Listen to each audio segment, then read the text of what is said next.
શહેરની જે મહેતા ગર્લ્સ હાઈસ્કૂલમાં દિગ્વિજય દિવસ નિમિત્તે સ્વામી વિવેકાનંદના 1893ના ભાષણની યાદ તાજા કરાઈ। સિંહોર શહેરની જે મહેતા ગર્લ્સ હાઈસ્કૂલમાં આજે સ્વામી વિવેકાનંદ દ્વારા 1893માં 11 સપ્ટેમ્બરે અમેરિકાના શિકાગોમાં કરાયેલ ભાષણથી ભારતને મળેલા ગૌરવની વાત તાજી કરી દિગ્વિજય દિવસનું મહત્વ સમજાવાયું હતું। આ તકે અગ્રણી નાનુભાઈ ડાખરા દ્વારા મુખ્ય વક્તા તરીકે માહિતી આપી હતી, તો આચાર્ય દિલીપભાઈ ડાંગર, વિનોદભાઈ અને દેવેન્દ્રભાઈ દવે દ્વારા પણ વિષયો મુકાયા હતા। યુવક બોર્ડના અભય ચાવડા, માયાભાઈ આહિર, ધ્રુવ ભટ્ટના આયોજનમાં શાળાની વિદ્યાર્થિનીઓએ મોટી સંખ્યામાં કાર્યક્રમમાં ભાગ લીધો હતો। કાર્યક્રમને સફળ બનાવવા શાળાના શિક્ષકગણ સહિત સ્ટાફે જહેમત ઉઠાવી હતી।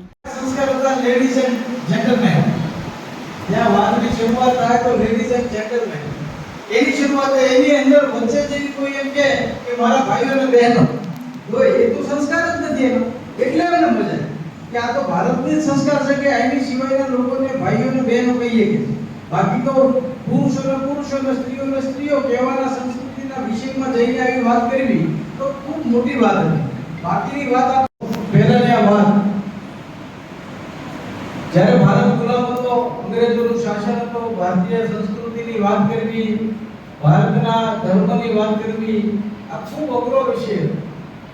ક્યાંય બહાર જઈને ભારતના ધર્મની વાત કરવી, ભારતના સંસ્કારની વાત કરવી, ભારતની સંસ્કૃતિની વાત કરવી એટલે મેં અત્યારે હમણાં જ કીધું કે અહીંયા મને કામ આપે કે હિમાલયમાં જઈને બરફ વેચવું એવું કામ એ સમયે એ ધર્મ જાગરણનું હતું કે આપણા ધર્મની વાત જઈને ક્યાંક કરવી અને એમાંય પાર્લામેન્ટ ઓફ વર્લ્ડ રિલિજન્સ જ્યારે આખી દુનિયામાં જે ધર્મો હતા, જે ધર્મો છે, ખ્રિસ્તી ધર્મ છે, હિન્દુ ધર્મ છે, મુસ્લિમ ધર્મ છે, જરથુસ્ટ છે, જૈન ધર્મ છે, આવા અનેક ધર્મોના એના ધર્માચાર્યો હોય એ એના ધર્મની પરંપરાની, એના દેશની પરંપરાની વાત કરવાના હોય એની વચ્ચે એકમાત્ર 30 વર્ષના યુવાન સ્વામી વિવેકાનંદ જે આપણે વાત કરીએ હતા, બાકી ડિટેલમાં નથી કરવું પણ આપણે એને જે 12 જાન્યુઆરી 1863માં એમનો જન્મ થયો અને આ 1883માં કાર્યક્રમ હતો એટલે એની ઉંમર એ વખતે 30 વર્ષની અને 30 વર્ષની ઉંમરે આખા ભારતની સંસ્કૃતિની વાત અમેરિકાના શિકાગોમાં જઈને કરવી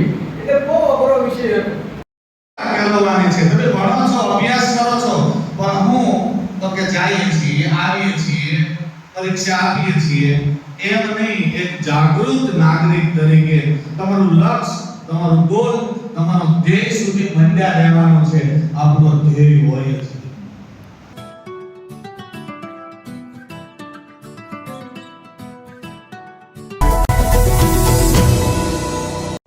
સમાજ માટે, સત્ય માટે, સત્યપૂર્ણ સમાચાર પ્રસારણ આપના મોબાઈલ પર તરત જ લાઈક કરો, શેર કરો અને સબસ્ક્રાઇબ પણ કરો અને હા, ઘંટડી વગાડવાનું ન ભૂલશો। આભાર।